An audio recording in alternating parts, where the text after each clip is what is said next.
Kafalina indray no itidiananao ao tokantrano ao manaraka ny televiziona malagasy ny mety ho toetry ny andro amin'izao takarivan'ny farany volana aogositra izao.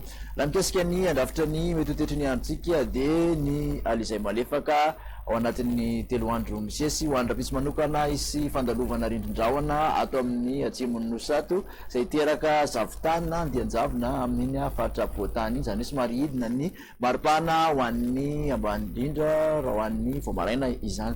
Hojerentsika ary ny toetry ny andro ho an'ny rapitsy maraina ahitana orana malefaka amin'iny Antalasy Sambava iny mahazo ny maro antsetra. Somary andrahoana kosa ny andro amin'ny faritra Dianasy ny faritra Boeny, somary fandimby ny andrahoana sy masoandro amin'iny Vatovavifinany sy Atsemonitsinanana iny. Ahitana andianjavona ny voamaraina ny faritra Ampovoantany, ibalika kosa masoandro any amin'ny faritra Sisa.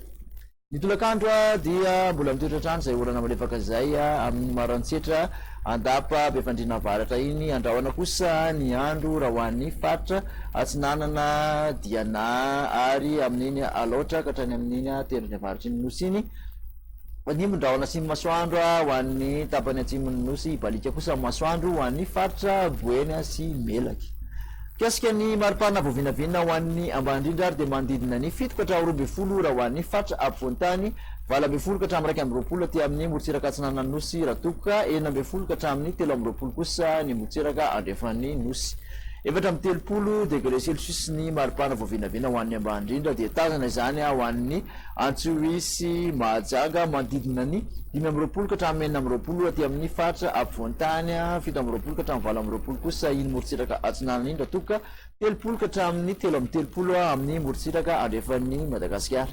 Ho andreo toetry ny andro ho andreo tanàn-dehibe telo ivelan'ny Madagasikara ireto indray ahitana orana aloha i Paris, andrahoana tanteraka Johannesburg, fandimby ndrahoana sy masoandro raha ho an'ny Nairobi.